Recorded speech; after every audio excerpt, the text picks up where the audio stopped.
قل یا ایھا الکافرون، اے محمد صلی اللہ علیہ وسلم آپ ان کافروں سے کہہ دیجئے، اے کافرون، لا اعبد ما تعبدون، یعنی میرا اور تمہارا طریقہ ایک نہیں ہو سکتا عبادت کے اندر، نہ تو فی الحال میں تمہارے معبودوں کی عبادت کرتا ہوں،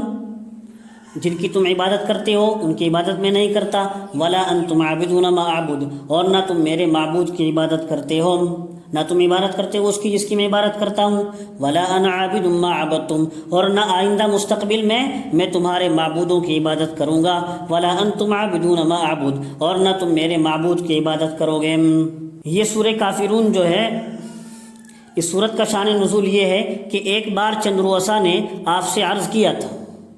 مشرکین کے سرداروں نے عرض کیا، آئیے ہمارے معبودوں کی آپ عبادت کر لیا کیجئے اور آپ کے معبود کی ہم عبادت کر لیا کریں گے، جس میں ہم اور آپ طریق دین میں شریک ہو جائیں گے،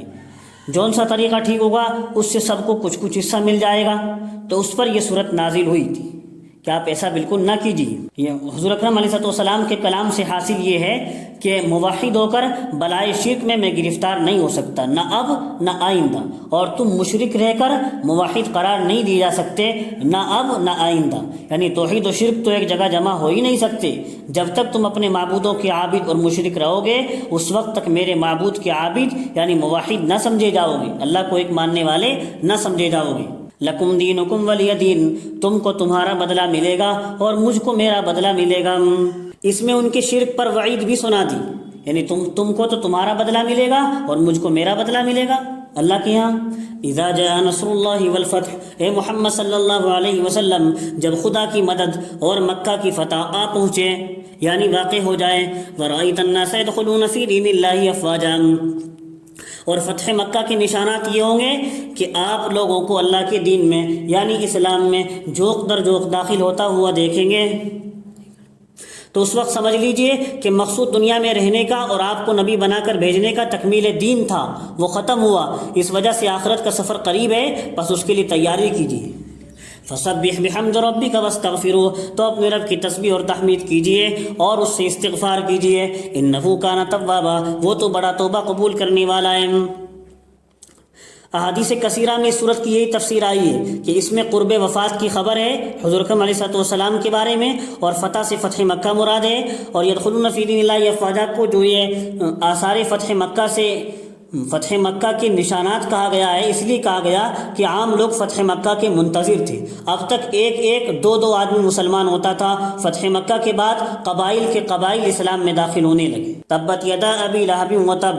اس صورت کا شان نزول کیا ہے؟ بخاری مسلم اور دوسری احادیث کی کتابوں میں مروی ہے، جب آیت وانذر عشیرتک الاقربین نازل ہوئی اور آپ صلی اللہ علیہ وسلم نے کوہ صفا پر چڑھ کر سب کو پکارا اور جمع کر کے دعوت اسلام دی، تو حضرت صلی اللہ علیہ وسلم کے چچا ابو لہب بن عبد المطلب نے گستاخانہ کہا، تبا لک سائر الیوم لہذا جمعتنا، تو برباد ہو جائے، کیا ہم کو محض اتنی ہی بات کے لیے جمع کیا تھا؟ اس پر یہ صورت نازل ہوئی تھی، سورہ لہب، تبت یدا ابی لہب وتب، ابو لہب کے ہاتھ ٹوٹ جائیں اور وہ برباد ہو جائیں۔ چنانچہ غزوہ بدر کے 7 دن بعد اس کے طاعون کا دانہ جس کو عدسہ کہتے ہیں نکلا تھا، اور مرض لگ جانے کے خوف سے گھر والوں نے اس کو الگ ڈال دیا تھا، یہاں تک کہ اسی حالت میں ہلاک ہو گیا۔ 3 روز تک لاش یوں ہی پڑی رہی، جب سڑنے لگا تو مزدوروں سے اٹھوا کر شہر سے باہر بھیج دیا تھا، انہوں نے جا کر اس کو گڑھے میں پھینک دیا۔ ما اغنى عنه ماله وما کسب، اللہ نے فرمایا نہ اس کا مال اس کے کام آیا اور نہ اس کی کمائی، مال سے مراد سرمایہ ہے اور کمائی سے مراد اس کا نفع ہے، کچھ بھی اس کے کام نہ آیا۔ سیصلی نارا ذات لہب، وہ تو عن قریب ایک شعلہ زن آگ میں داخل ہو جائے گا، وہ تو عن قریب ایک شعلوں والی آگ میں داخل ہو جائے گا۔ وامرأتہ حمالۃ الحطب، وہ بھی اور اس کی بیوی بھی جو لکڑیاں لاد کر لاتی ہے، مراد کانٹوں دار لکڑیاں ہیں، ابو لہب کی بیوی کانٹوں دار لکڑیاں جمع کر کے لاتی تھی اور انتہائی بغض و عناد میں آپ صلی اللہ علیہ وسلم کے راستے میں بچھا دیتی تھی۔